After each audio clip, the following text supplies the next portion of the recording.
जय श्री कृष्ण। विश्व गीता प्रतिष्ठानम उज्जैनी द्वारा आयोजिते अस्मिन् गीता संस्कृत शिक्षा वर्गे भवतां सर्वेषाम् अभिनंदनम वंदनम च। गीता संस्कृत शिक्षा वर्ग में अभी तक हम 12 अध्याय पूर्ण कर चुके हैं और 13वें अध्याय के 8वें श्लोक तक का विशद भाषात्मक ज्ञान और किंचित तत्वात्मक ज्ञान भी हम प्राप्त कर चुके हैं। अब हम जानते हैं कि जो भक्ति योग था, उस भक्ति योग में भगवान कृष्ण ने किस प्रकार से मनुष्य के कल्याण के लिए बड़े ही सूक्ष्म गुणों का उन्होंने वर्णन किया, और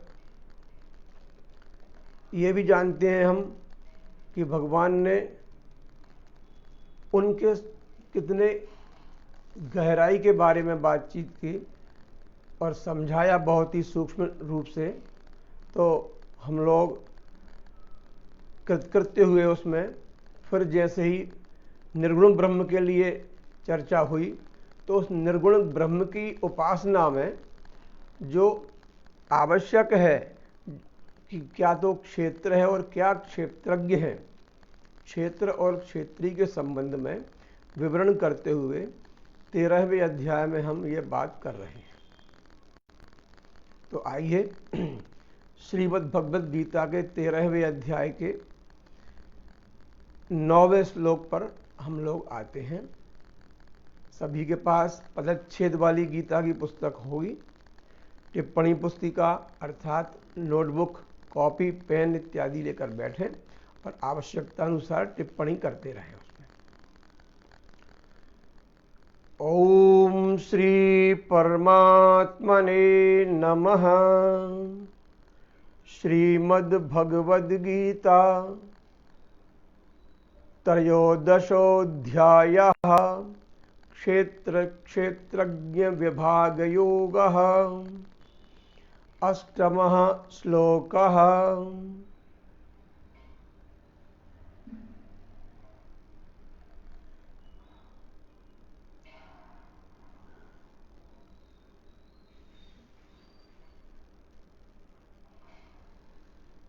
असक्तिरनिभिष्वङ्गः पुत्रदारगृहादिषु नित्यं च समचित्तत्वम् इष्टानिष्टोपपत्तिषु। इस श्लोक में जो भाव बताए हैं वह पहले से चल रहे हैं। हम थोड़ा पहले से देखते हैं कि ये क्या हुआ है।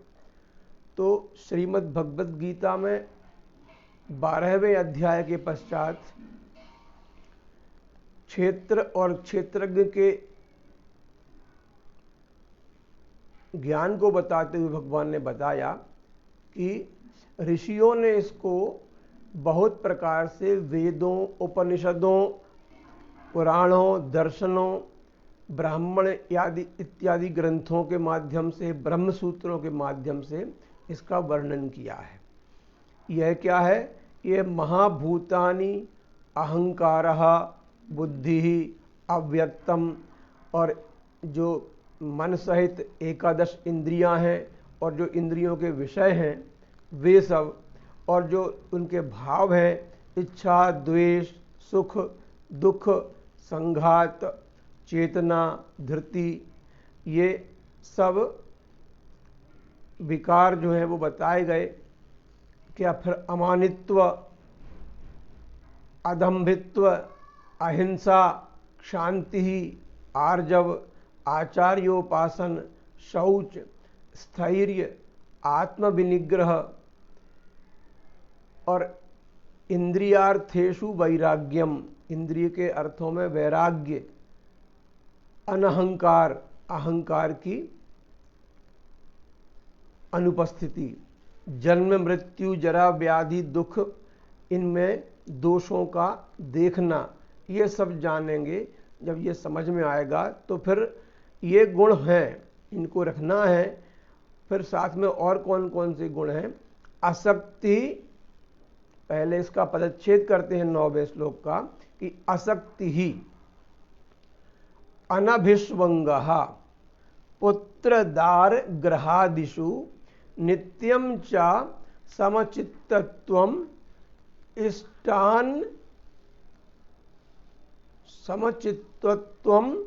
इष्टान इष्टोपपत्तिषु। तो आसक्ति ही अनस्विंगः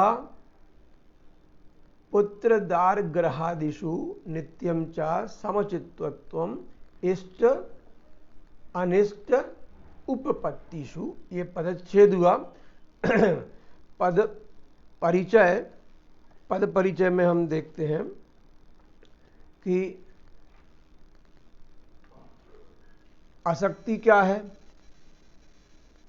शक्ति अर्थात उनमें निवृत्ति, प्रवृत्ति उनमें, शक्ति अर्थात प्रवृत्ति उनकी, और आसक्ति अर्थात आसक्ति का अभाव।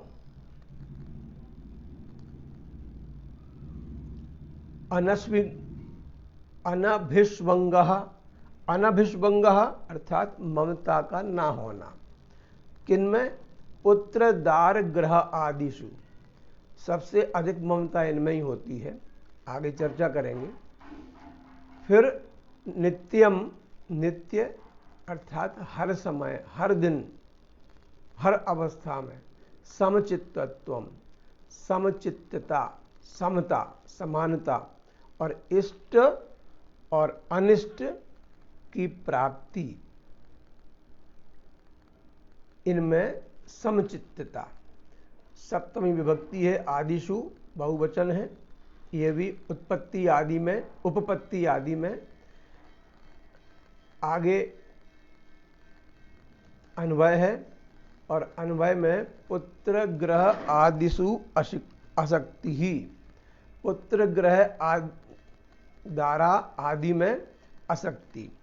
ये क्यों कहा, ये कैसे कहा? तो पुत्र में, स्त्री में, घर में और धन आदि में मनुष्य की अधिक आसक्ति होती है, और इन्हीं के लिए प्रायः वह पूरे जीवन कार्य करता रहता है, अपने कल्याण की बात कहीं देखता नहीं है वह। तो ये जब नहीं देखता है तो वह देखना कैसे सीखे, क्या करे, किस प्रकार का व्यवहार करना चाहिए कि वह देखना सीख जाए? तो यही बताया कि इनमें आसक्ति का अभाव हो। कर्तव्य, दायित्व का पूरा करना एक अलग बात है, और उनमें आसक्त रहकर लगे रहना ये एक अलग बात है। तो इनमें आसक्ति का अभाव होना, और अनभिष्वंग अर्थात अनहंकार। भाई जहाँ ममता होती है, ममता अर्थात ममत्व का भाव, मेरा होने का भाव, कि मेरी स्त्री है, ये मेरा पुत्र है, मेरा धन है, मेरी संपत्ति है, मेरे सुख है, मेरे दुख है, मेरा लाभ और हानि है, इन सब चीज़ों को जब देखता है तो उसको उसकी ममता रहती है। किंतु यहाँ अनभिष्वंग का अर्थ है अभिषु अंग, मतलब इनमें संग का अभाव, इनमें निरासक्ति। ऐसा इष्ट अनिष्ट उपपत्तिषु, इष्ट की, इष्ट अर्थात जो हमको प्रिय है, उस प्रिय की प्राप्ति, और अनिष्ट माने अप्रिय की प्राप्ति। जिसको हम चाहते हैं वह इष्ट है, जिसको नहीं चाहते वह अनिष्ट है। तो इसलिए इष्ट और अनिष्ट, जब हमको प्रिय की प्राप्ति हो जाए तो भी, और जब अप्रिय की प्राप्ति हो जाए तो भी, इसमें समचित्तता होना, अर्थात चित्त का सम रहना, कभी भी किसी प्रकार से विचलित ना होना, इसी को स्थैर्य भी कहा गया है। उसी बात को फिर समझा रहे हैं कि किस प्रकार की अवस्था हो। तो अग्रिमः श्लोकः अस्ति 13वें अध्याय का 10वां श्लोक। संभव हो तो सभी लोग पढ़ें। मयि चानन्ययोगेन भक्तिरव्यभिचारिणी विविक्तदेशसेवित्वम् अरतिर्जन संसदी।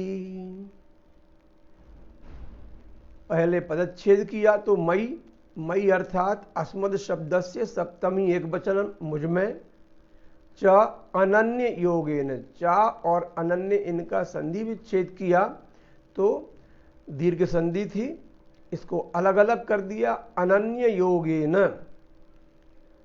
ना अन्य योग, उसी योग से, किसी और योग से नहीं, इसी योग से।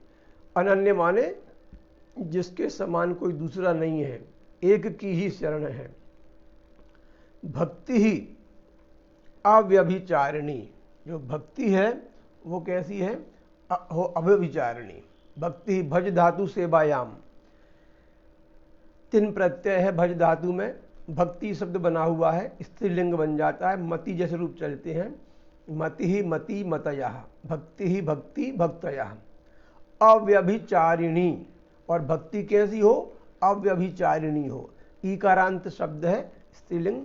अव्यभिचारिण मूल पद है, और मतलब चारी समझे हम तो, चारी जो है चार, चर धातु से बना हुआ है। चर माने आचरण करना, व्यवहार करना, बर्ताव करना, चर। इसमें लगाया णिच प्रत्यय तो चार बना, फिर लगाया इसमें णिनी प्रत्यय तो चारिन बना। चारिन का पुल्लिंग बना चारी, और स्त्रीलिंग बना चारिणी। फिर हुआ अभिचारी, अभिचारिणी स्त्रीलिंग में, और व्यभिचारी, व्यभिचारिणी स्त्रीलिंग में, और अव्यभिचारिणी स्त्रीलिंग में, और अव्यभिचारी पुल्लिंग में। ऐसा आ, वी और अभि, इसमें 3 उपसर्ग लगे हुए हैं, और ऋच प्रत्यय लगा हुआ है, ऋणी प्रत्यय लगा हुआ है, फिर ङीप लगा हुआ है स्त्रीलिंग का। ऐसे 3 लगभग प्रत्यय हैं, 3 उपसर्ग हैं इसमें, चर धातु है। विविक्त देश सेवित्वम, ये इसमें त्वा प्रत्यय है, त्वा या तल प्रत्यय भाववाची होते हैं, जैसे ममता, मधुरता, ऐसे मधुरत्वम, ममत्वम, सेवित्वम। अरति, रति अर्थात रम धातु है, रम धातु में 3 प्रत्यय लग गया तो रति बन गया। रम माने जहाँ आनंद मिलता है, हमको प्रसन्नता मिलती है जिस काम में, तो रति माने प्रसन्नता की अवस्था, और अरति माने उसमें हमको कोई राग ना होना, राग का अभाव। जन संसदी, जन संसदी अर्थात सप्तमी विभक्ति है, एक वचन है ये। जन संसद में माने लोगों के संसद में, संग में, लोगों के संग में, ऐसा पदच्छेद इसका है। फिर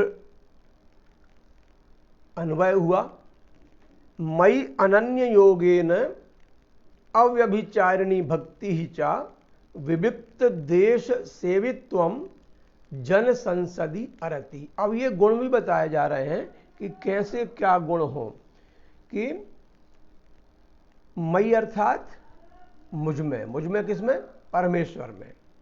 अनन्य योगेन, अनन्य माने जिसका कोई और नहीं है वह अनन्य। कौन सा योग है, ये जो ज्ञान योग है, भक्ति योग है, इस प्रकार से जो पूरे गीता में जितने योग के नाम से अध्याय हैं, जो जो भी बताया है, ये सब उसी का एक स्वरूप है। तो इस अनन्य योग से, और अव्यभिचारिणी भक्ति, भक्ति कैसी, अव्यभिचारिणी अर्थात, और अनन्य योग अर्थात, अनन्य योग माने होता है कि हमारे स्वामी कौन है, वह ईश्वर ही है। हमारे माता पिता भी वही है, हमारा परम आश्रय भी वही है, हमारा भाई बंधु भी वही है और परम हितकारी भी वही है, सब कुछ वही है, उसके अलावा हमारा कोई नहीं है। जबकि हम सोचते हैं कि ये बेटा हमारा है, ये बेटी हमारी है, पत्नी हमारी है, पुत्र हमारा है, पति हमारा है, माता पिता हमारे हैं, घर हमारा है, धन पैसा संपत्ति इज्जत बंधु बांधव सब हमारे हैं। यह सर्वथा भ्रम है। यदि ईश्वर आपके साथ में है तो सब साथ देंगे, और वह नहीं देगा, वह नहीं है, उस पर विश्वास नहीं है तो कोई नहीं देने वाला। सबके होते हुए भी सबके सब हुए हैं, किसी का कोई भी संबंधी कभी काम आज तक आ नहीं सका। अंतिम अवस्था सबको मालूम है कि कौन कहां तक जाता है। जो पत्नी होती है दरवाजे तक, और जो संबंधी होते हैं वह इस भौतिक शरीर के साथ में श्मशान तक, और पुत्र का दायित्व हो जाता है पिंडदान तक। इसके बाद काम खत्म, कोई कभी कहीं साथ नहीं देता। इसलिए उस अनन्य योग से उस ईश्वर को भजना और अव्यभिचारिणी भक्ति। अब पहले हमको व्यभिचार समझना पड़ेगा। व्यभिचार क्या होता है? हमने देखा चार माने व्यवहार करना, चर माने आचरण करना, व्यवहार करना। तो इसमें ही बना लगा है व्यभिचारी। व्यभिचारी किसको बोलते हैं? सामान्य अवस्था में जो दुराचारी लोग होते हैं, व्यभिचार करना माने किसी भी अपने धर्म को छोड़कर दूसरे के धर्म में लग जाना, अपने काम को छोड़कर दूसरे के काम में लग जाना। दूसरे काम में अर्थात हमारी जिम्मेदारी है कि हम अपने परिवार में रहें, अपने पति या पत्नी जो भी हैं उनके साथ संसर्ग में रहें, लेकिन अपना जो है उसको छोड़कर दूसरे के साथ चले जाना, यह व्यभिचार होता है। तो यहां पर अनन्य योग किसके साथ में हमारा है? ईश्वर के साथ में है। और उस ईश्वर को छोड़कर किसी और दूसरे भूत प्रेत पिशाच किसी सिद्ध योगी की सेवा करना और उसी की तस्वीर लगाना, उसी को मान करना, उसी को पूजना, ये सब व्यभिचार हो गया। क्योंकि हमने जो एकेश्वरवाद वाली बात थी, जो हमारे एक पति संग वाली बात थी, एक स्वामी की बात थी, उसको हमने छोड़ दिया। अपने स्वार्थ को समझा कि ये इससे पूरा नहीं होने वाला, यह तो फला ढोंगी पाखंडी व्यक्ति से पूरा होगा, तो हमने सेवा उसकी शुरू कर दी, उसके नाम की अगरबत्ती दीपक लगाना शुरू कर दिया। यह व्यभिचार हुआ। यहां अव्यभिचारी भक्ति की बात जो है वह इसीलिए है कि अनन्य योग अगर आपका है तो भक्ति आपकी व्यभिचारिणी नहीं हो सकती। आपने एक ईश्वर को मानकर और दूसरों को पकड़ लिया है, अर्थात आपका उसमें विश्वास नहीं है, इसलिए आप व्यभिचारी हैं। तो हमको अव्यभिचारिणी भक्ति का आश्रय लेना है। एक ईश्वरवाद हमारा है। हाँ, विभिन्न देवता जो स्वरूप हैं उसके, यह मान सकते हैं कि दूसरे जैसे मनुष्य के शरीर में विभिन्न अंग होते हैं, उसके परिवार होते हैं, ऐसे हो सकते हैं, किंतु अनन्य योग तो एक में ही हो सकता है, वही सब कुछ कर सकता है। यदि उसमें हमारे विश्वास में कमी है तो हमारी भक्ति व्यभिचारिणी हो गई है। अगला शब्द है विविक्त देश सेवित्वम। विविक्त देश सेवित्व से अर्थात क्या है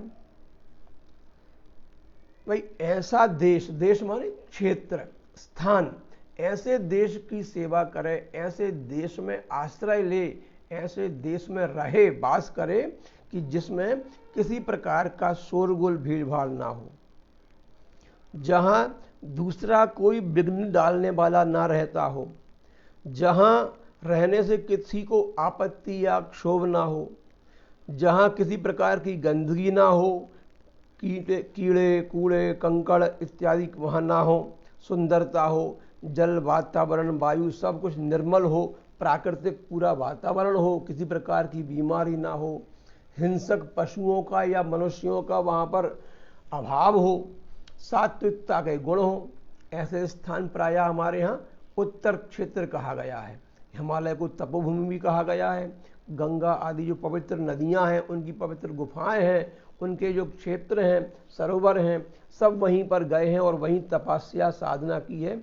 उन स्थान को, ऐसे स्थान को विविक्त देश सेवित्व कहा गया है। तो ऐसे स्थान पर गृहस्थ धर्म में रहते हुए जाकर रहना तो संभव नहीं है, किंतु उसके बावजूद भी जहां तक संभव हो ऐसे वातावरण में रहने का प्रयत्न करें तो वह व्यक्ति हुआ विविक्त देश सेवी। अग्रिम पद है जन संसदि अरति ही। रति अर्थात प्रेम होना, राग होना, उसमें लगे रहना, रत रहना बोलते हैं ना, कि वह तो उस काम में रत है, तल्लीन है। तो यहां तल्लीनता के अभाव की बात है, अरतित्व है, राग का अभाव है, मतलब वैराग्य है। किसमें? जन संसदी।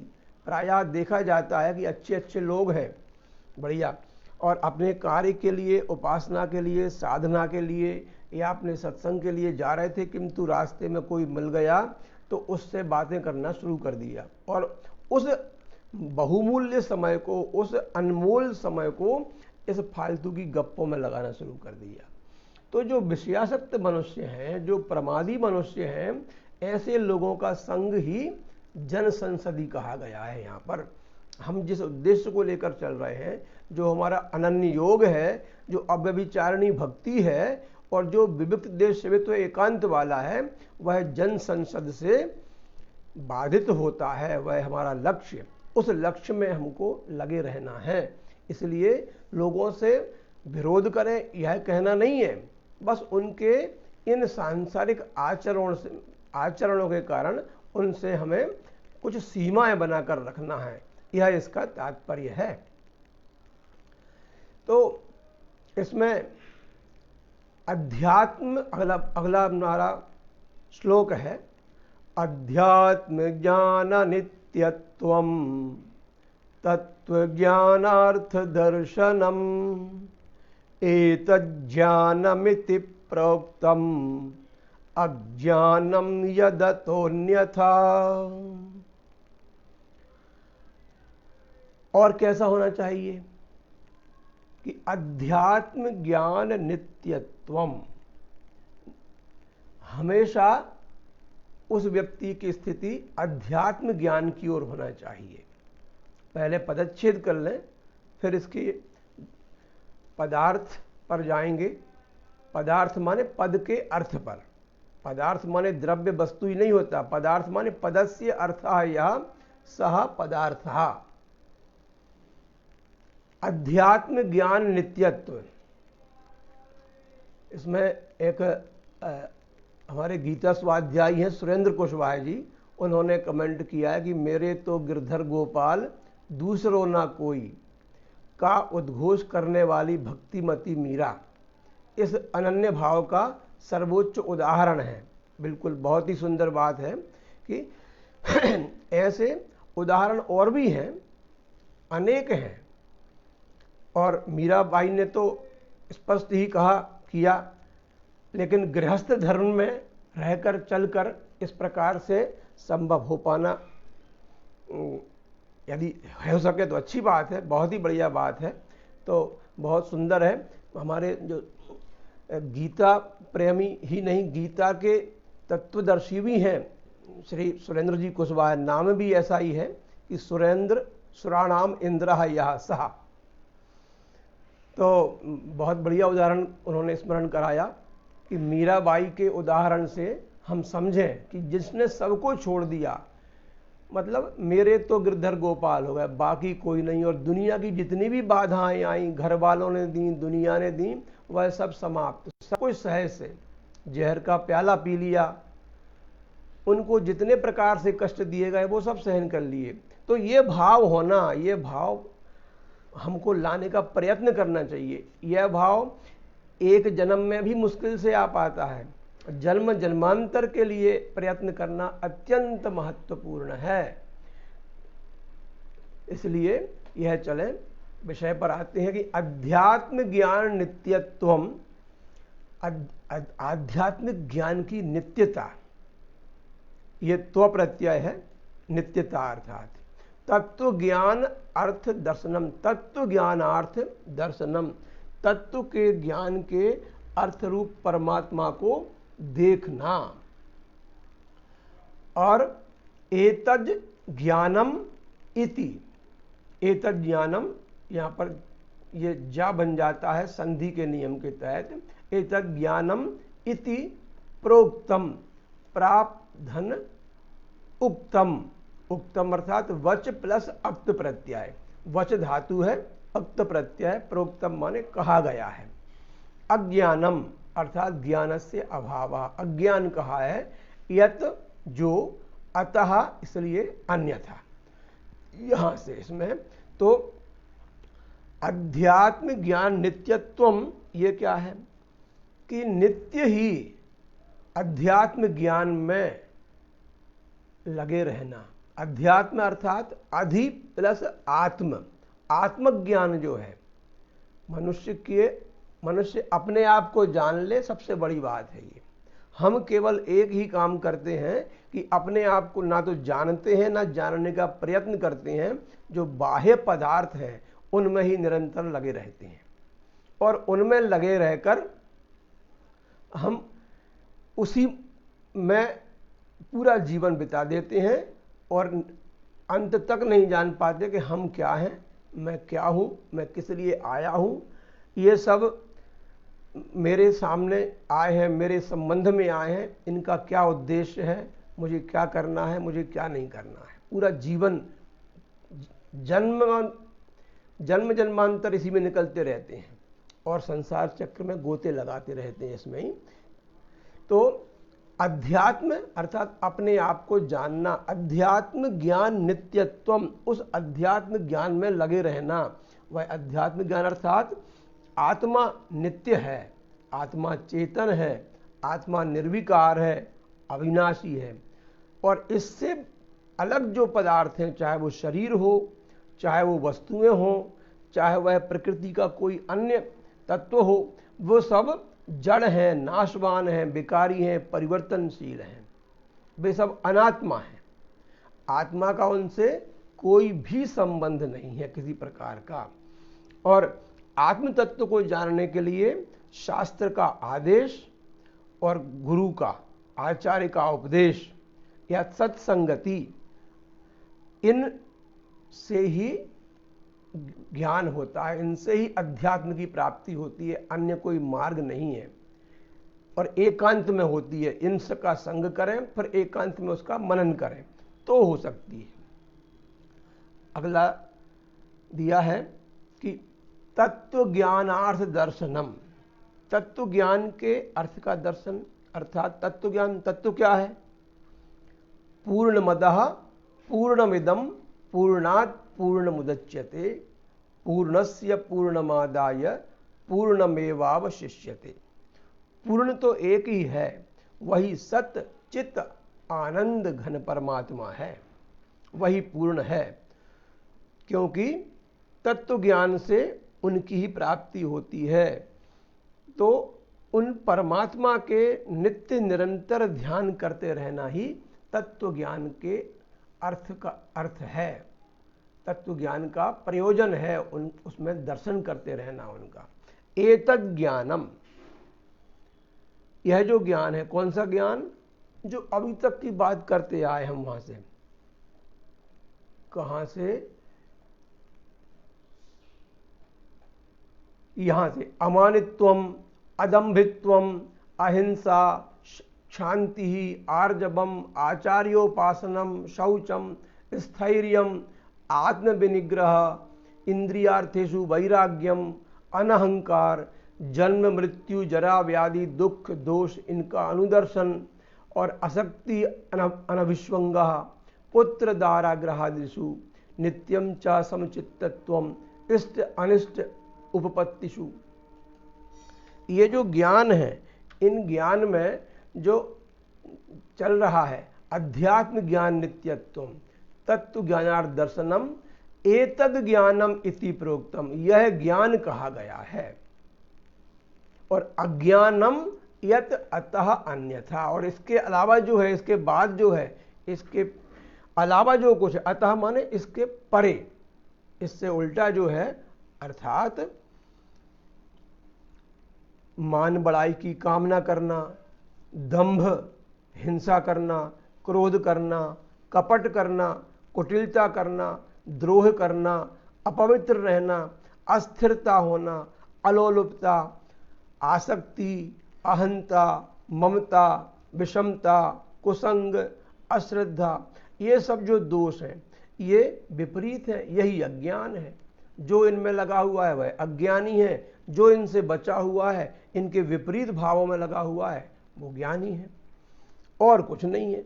यह इसी प्रकार से है। तो ये बहुत ही महत्वपूर्ण भाव रहे। अब समझें इसको कि अध्यात्म ज्ञान नित्यत्वम तत्व ज्ञानार्थ दर्शनम एतद ज्ञानम यत अतः अन्यथा अज्ञानम इति प्रोक्तम। इसके अलावा जो कुछ भी कहा गया है वह सब अज्ञान है।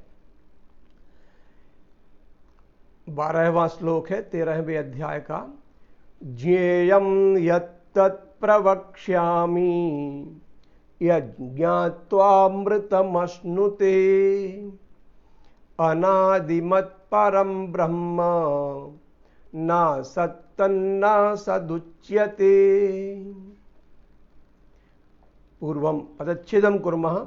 ज्ञेयम यत्, ज्ञेयम अर्थात ज्ञा धातु यत् प्रत्यय है। यत् प्रत्यय में यत्, क्यप, ण्यत् 3 तरह के प्रत्यय होते हैं।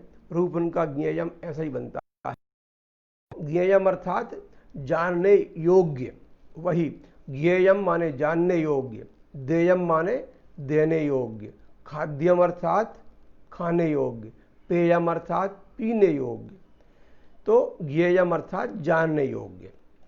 यत जो, तत् वो, प्रवक्ष्यामि वच धातु है लिट लकारस्य परस्मैपदी, वक्ष्यामि उत्तम पुरुषे एक वचने, और प्रवक्ष्यामि प्रकारांतरेण वक्ष्यामि, वचन में और प्रवचन में जो अंतर है।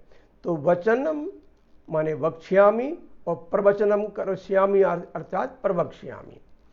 यत ज्ञात्वा जिसको जानकर, अमृतम अश्नुते अमृत प्राप्त होता है। अश्नुते अर्थात प्राप्त होता है, जिसको जानकर। ज्ञेयम जो ज्ञेय है उसको कहूंगा अब मैं, जिसको जानकर अमृत प्राप्त होता है। अनादिमत परम ब्रह्म न सा न सत तत् न असत उच्यते। ना वो सत्य कहा जाता है ना वो असत कहा जाता है। अब यहाँ भी बड़ी गहराई की बात है। जैसे वेदों में कहा है कि नेति नेति ये ही निगम कहें।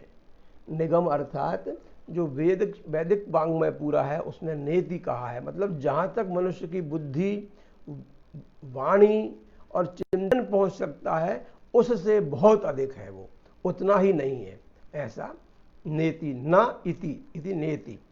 तो अन आदि माने ना आदि यस्य, आदिमत माने आदिमान। ये जो मत प्रत्यय है ये मतुप होता है मूलतः। मतुप अर्थात बाला, जैसे धन मतुप धनवान, ज्ञान मतुप ज्ञानमान, शक्ति मतुप शक्तिमत माने शक्तिमान पुल्लिंग में। तो ये अनादिमत ये प्रातिपदिक रूप बनता है नपुंसकलिंग में, अनादिमत कहा गया है। ये परम ब्रह्म है वह। यत ज्ञेयम यत ज्ञात्वा अमृतम अश्नुते तत् प्रवक्ष्यामि तत् अनादिमत परम ब्रह्म न सत उच्यते न असत उच्यते। तर्हि किम, तो ज्ञेयम। अब ज्ञेयम माने क्या है? वही परमात्मा जो जानने योग्य है, सगुण ब्रह्म का वाचक है और निर्गुण ब्रह्म का भी वाचक है, क्योंकि उसमें ही दोनों प्रकार के आए हैं।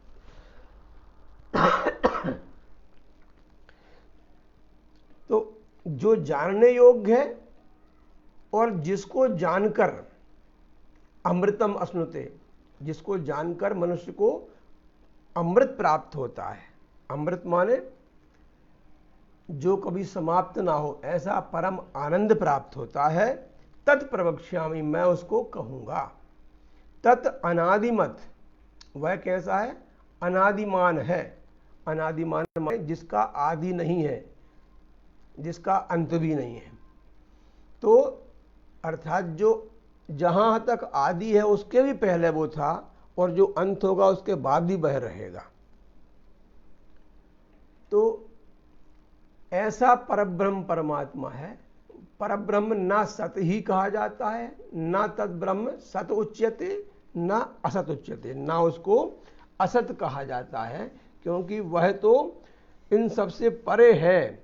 यतो वाचो निवर्तन्ते अप्राप्य मनसा सह, जहां लौटकर अपनी वाणी वापस आ जाती है वहां नहीं पहुंच सकती है, वह है।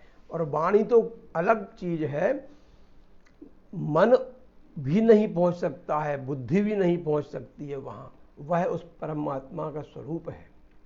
अग्रिमः श्लोकः। सर्वतः पाणिपादं तत् सर्वतोक्षिशिरोमुखं सर्वतः श्रुतिमल्लोके सर्वमावृत्य तिष्ठति। वह परमात्मा कैसा है, इसकी बात है। पहले पदच्छेद करते हैं, फिर इसके पश्चात अन्वय देखेंगे। सर्वतः, सब तरफ, सब ओर से, सब ओर को। पाणी पादम, पाणी अर्थात हम बोलते हैं पानी ग्रहण हो रहा है। पानी ग्रहण माने हाथ को ग्रहण करना, तो पाणी माने हस्त, पादम माने पैर। देवी पूज पद कमल तुम्हारे पद। तत् माने वह। सर्वतः, सर्वतः पाणिपादम तत्, तत् सर्वतः पाणिपादम, वह सब और पाणिपाद वाला है, माने हाथ पैर वाला है। सर्वतः अक्षिशिरः मुखम, और सब तरफ, अक्षि माने नेत्र, शिरः सिर और मुख वाला है। सर्वतः श्रुति मत लोके, और सब तरफ श्रुति मत है। वही ऊपर जो देखा था हमने अनादि मत वाला, वही श्रुति मत आ गया। श्रुति, इसमें दो तीन प्रत्यय है, समझें कि श्रु धातु है। श्रु धातु में तीन प्रत्यय लगाया तो श्रुति बना, और श्रुति शब्द जब संपन्न हुआ तो श्रुति में फिर मत प्रत्यय लगाया, इससे बना श्रुति मत। श्रुतिमान पुल्लिंग में और श्रुतिमती स्त्रीलिंग में। तो श्रुति मत, क्योंकि ये नपुंसकलिंग के लिए बात की गई है, ब्रह्म शब्द नपुंसकलिंग है। तो तत् कीदृशम अस्ति, श्रुति मत अस्ति। तत् सर्वतः पाणिपादम अस्ति, तत् सर्वतः अक्षिशिरः मुखम अस्ति, और तत् सर्वम आवृत्य तिष्ठति। कुत्र? लोके, लोकात् बहिरपि, लोक से बाहर भी वह ठहरता है श्रुतिमान होकर। सर्वम, लोके सप्तमी विभक्ति है, सर्वम प्रथमा विभक्ति एक वचन है। आवृत्य, वृत्त धातु, वृत्त माने ढकना, आवृत या वृत्त माने चारों ओर भी होता है। वृत्त धातु तीन चार प्रकार की है। आवृत्य माने सबको समाहित करके, सबको ढककर, सबके चारों ओर से।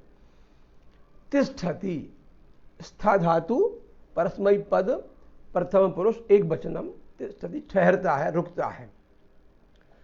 तत् सर्वतः पाणिपादम अस्ति, वह सब और हाथ पैर वाला है। कैसे हाथ पैर वाला है? कि लोग जाते हैं और उनके हाथ में कुछ रख देते हैं। अरे जिसके सब तरफ, सब जगह, हर जगह हर अंग है उसका, तो हम उसके पास क्यों जाएं? कई लोग जाएंगे, मंदिर में जाएंगे, और जो देवता की मूर्ति है, हनुमान जी की मूर्ति है या दूसरी कोई प्रतिमाएं हैं, उनके मुंह से मिष्ठान्न लगा देंगे। उस परमात्मा को मिष्ठान्न खिला दिया, उसके सिर पे फल रख दिए। तो इस सब से क्या लेना देना है?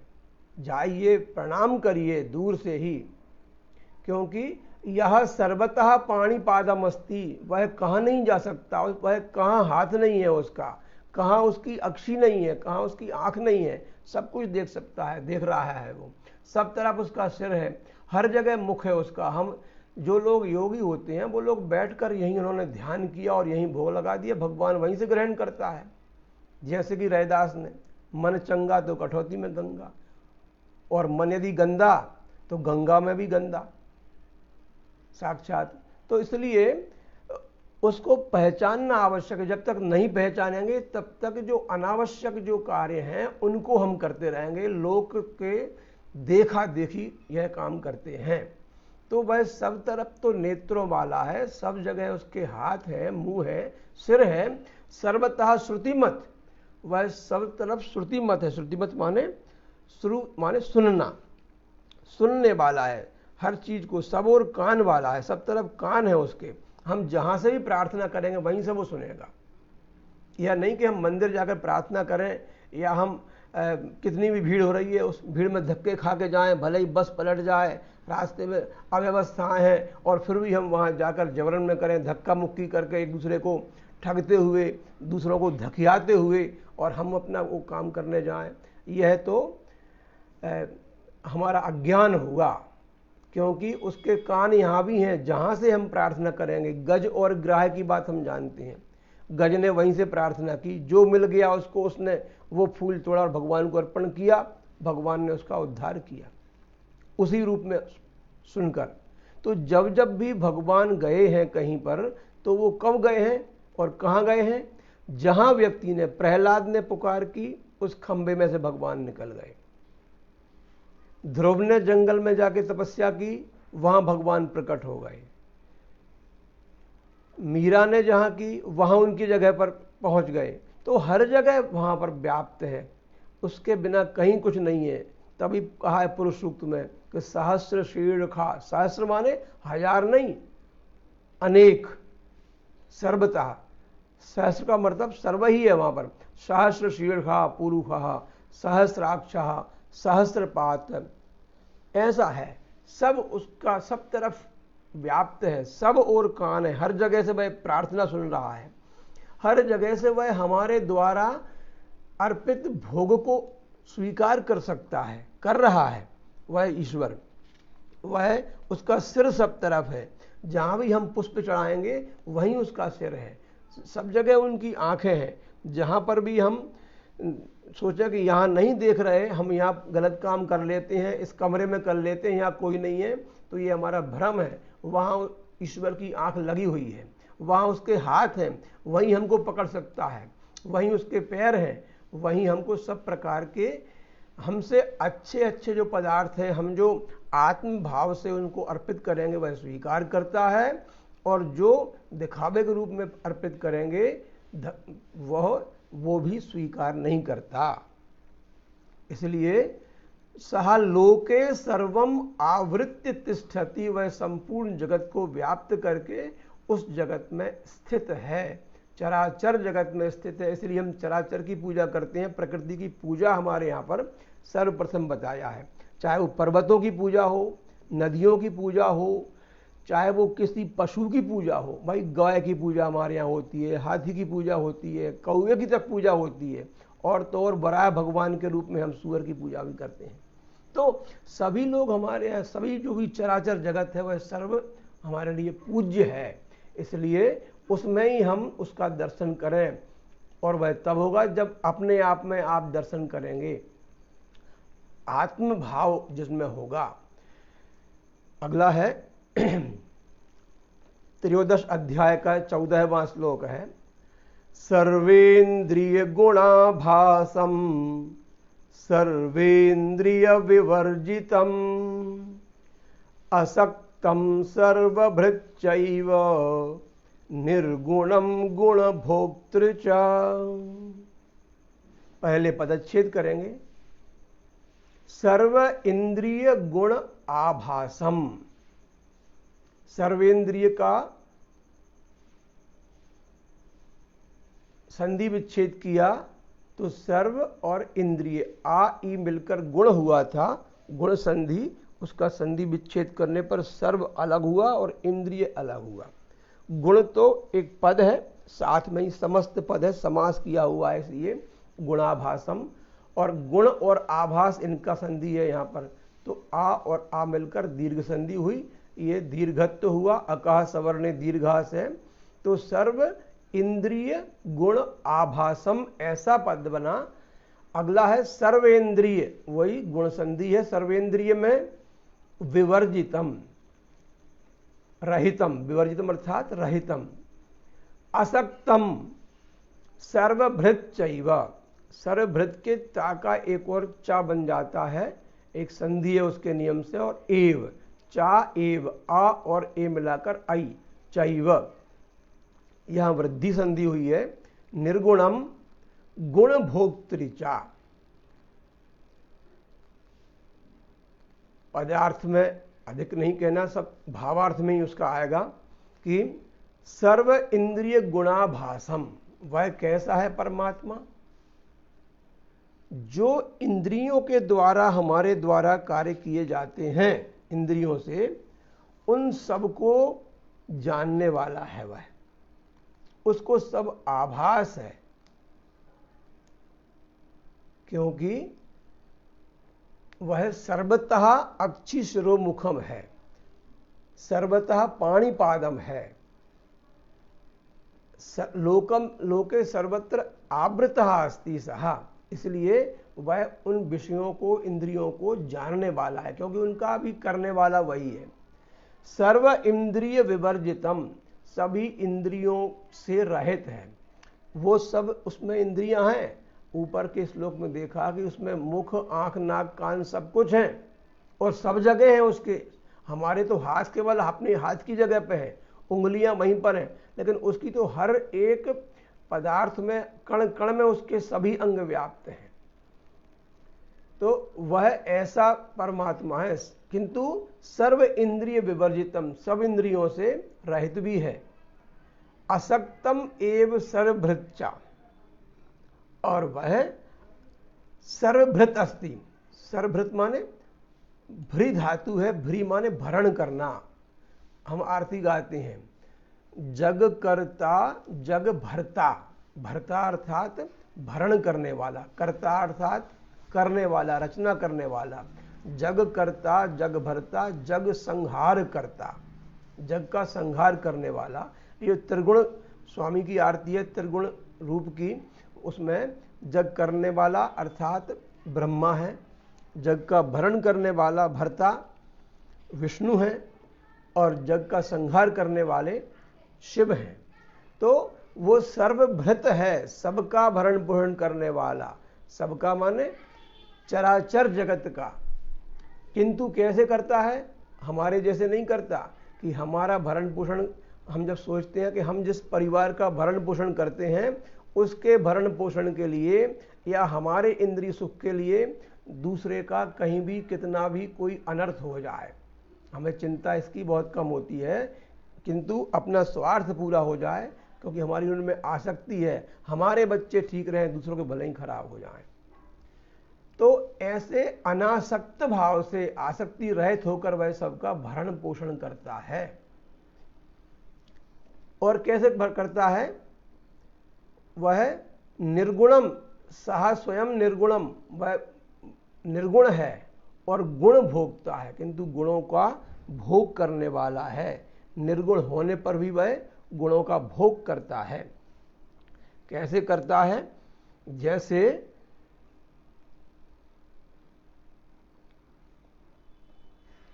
परमात्मा सब गुणों का भोक्ता होते हुए भी अन्य जीवों की भांति प्रकृति के गुणों से लिप्त नहीं है, किंतु वह उन प्रकृतिस्थ, उनमें जो आत्मा है उसके रूप में वह सभी गुणों का भोक्ता भी है, जो लौकिक नहीं है, अलौकिक है, यही उसकी विशेषता है।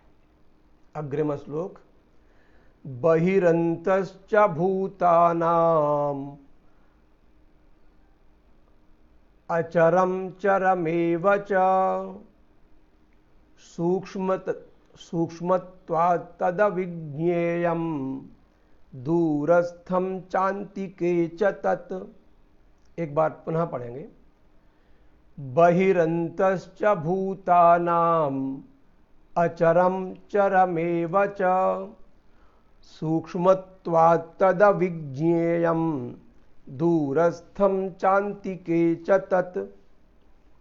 पदच्छेद में बहिरंतश्चा का बहि अंतः चा, बहि माने बाहर, अंतः माने अंदर भीतर, चा और भूतानाम अचरम चरम एव चा। वह परमात्मा कैसा है, ये किसकी बात चल रही है?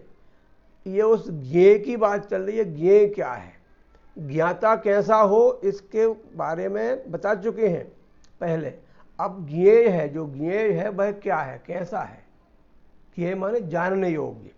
तो वह ऐसा है कि बहि अंतः चा भूतानाम, भूतानाम अर्थात प्राणीनाम, मनुष्याणाम, चराचर जगत के भूतों के अंदर सभी में। भूत माने जो हुए हैं, भू धातु है इसमें, भू माने होना, सत्तायाम, भूत माने जो हो गया है, और भूतानाम इति षष्ठी विभक्ति ही बहुवचनम, उन भूतों का जो हो चुके हैं उन सब का। कौन से भूत हैं? जो चर भी हैं और अचर भी हैं। चर माने जो चल फिर सकते हैं, अचर माने जो चल फिर नहीं सकते। एवचा इन सब का, और सूक्ष्मत्वात् सूक्ष्मता से, तो आप प्रत्यय है फिर उसमें लगा दिया पंचमी विभक्ति, सूक्ष्मत्वात् तत् अभिज्ञेयम, सूक्ष्मता से वह अभिज्ञेय है। दूरस्थम चा अंतिके चा तत्, वह दूर भी है, अंतिक माने समीपे, दूरांतिकार्थेभ्यो, ये एक सूत्र है पंचमी के योग में। तो अंतिके माने समीप। भूतानाम बहि अंतः चा, वह कैसा है? भूतानाम बहि अपि अस्ति और भूतानाम अंतः अपि अस्ति। हालांकि बहि के योग में पंचमी होती है, भूतेभ्यः बहि, ऐसा होना चाहिए था, किंतु यहाँ बताया है कि भूतानाम बहि अंतश्चा, अंतः के कारण से यहाँ पर षष्ठी आई है। गृहस्य अंतः अस्ति, किंतु भूतों के बाहर भी है, भूतों से बाहर भी है, भूतों के अंदर। अब ये केवल क्योंकि भूतों के बाहर भी भूत हैं तो उनके अंदर हुआ, इसलिए यहाँ पर पंचमी के स्थान पर अंतः योग के कारण से षष्ठी की है। तो भूतानाम बहि अंतः चा, भूतों के बाहर भी है और भीतर भी है, व्याप्त है सब ओर। जो चीज अंदर भी है बाहर भी है वह कही जाएगी कि सब में है। तो चरम अचरम एव चा, और वह कैसा है? वह चर भी है और वह अचर भी है। अब ये तो विरोधाभास बात हुई, विरोधाभास वाली, कि कैसे है चर और अचर, और बाहर भीतर भी कैसे है? भाई बाहर है जो चीज वो भीतर नहीं हो सकती, क्योंकि वह सर्वव्यापी है।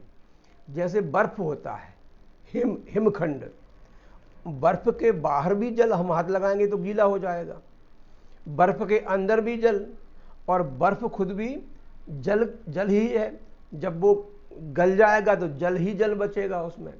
तो इस प्रकार से जब सब ओर जल है, ऐसे ही वह परमात्मा है, सब में व्याप्त है, सभी रूपों में, सभी रूप उसके हैं, सभी स्थान पर है। तो चर और अचर में वह सूक्ष्मता से भी है, और जो उसकी व्याप्ति है, जो विराटता है, उससे भी है।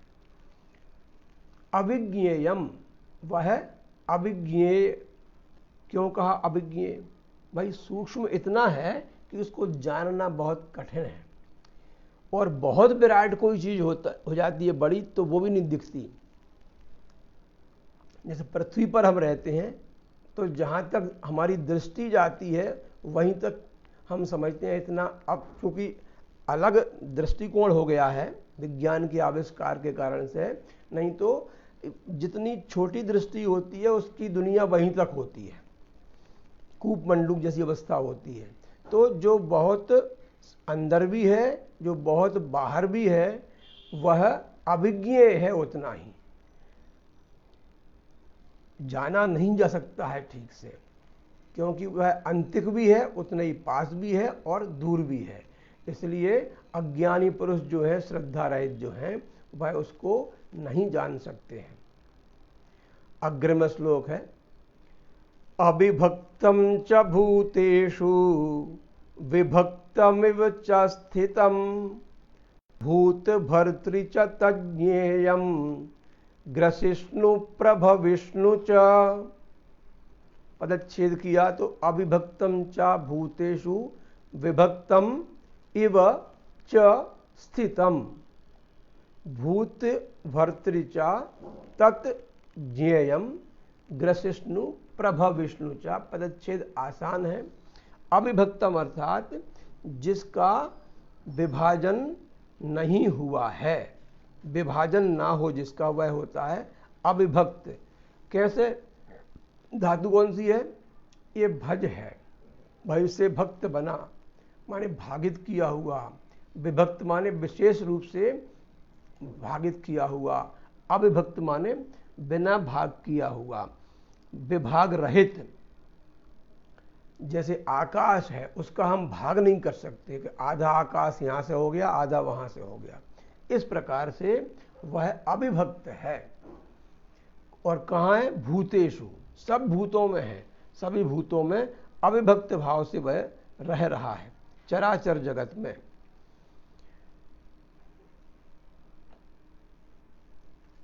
अर्थात आकाश के रूप में सर्वव्यापी है, किंतु जीवों के अंदर पहुंच गया है, प्राणियों के अंदर पहुंच गया है। जिस जिस भी वस्तु में पहुंच है वो उस रूप में विभक्त भी है वहां पर।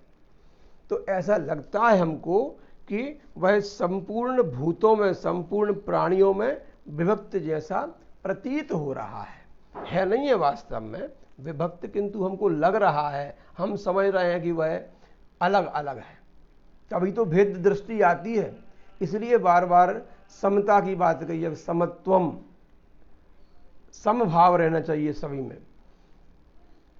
तो ऐसे ही भूत भर्तृ च तद, भूत का भर्तृ माने भरण पोषण करने वाला, वह ब्रह्मा के रूप में सृष्टि करने वाला है, विष्णु के रूप में धारण पोषण करने वाला है, और ग्रसिष्णु माने जो ग्रस लेता है, समाप्त कर देता है, संहार कर देता है, वह शिव के रूप में संहार करने वाला है रुद्र रूप में। और प्रभविष्णु माने भू धातु है भव, जिससे उत्पन्न होता है, उत्पन्न करने वाला होता है, कर्ता होता है ब्रह्मा। तो ब्रह्मा के रूप में ये तीनों नाम विष्णु के हैं। यहाँ विष्णु अर्थात भरण पोषण करने वाला, ग्रसिष्णु अर्थात संहार करने वाला, प्रभविष्णु अर्थात ब्रह्मा रचना करने वाला। ये तीनों प्रकार से जो जो भी रचना करने वाले पदार्थ हैं, जो जो भी पालन पोषण करने वाले पदार्थ हैं, जो जो भी ग्रसन करने वाले पदार्थ हैं, उन सब में परमात्मा की व्याप्ति है। अविभक्तम च भूतेषु विभक्तम एव स्थितम च तत् ज्ञेयम भूत भर्तृ च ग्रसिष्णु च प्रभविष्णु। वह विभाग रहित है, ऐसा है, सभी को उत्पन्न करने वाला, धारण पोषण करने वाला और संहार करने वाला है। समय समाप्त होता है, इसलिए अंतिम पद पढ़कर समापन करेंगे। यत्र योगेश्वरः कृष्णो यत्र पार्थो धनुर्धरः तत्र श्रीर्विजयो भूतिर्ध्रुवा नीतिर्मतिर्मम। हरि ओम तत्सत्, हरि ओम तत्सत्, हरि ओम तत्सत्। जय श्री कृष्ण। कल पुनः 9 बजे भेंट होगी।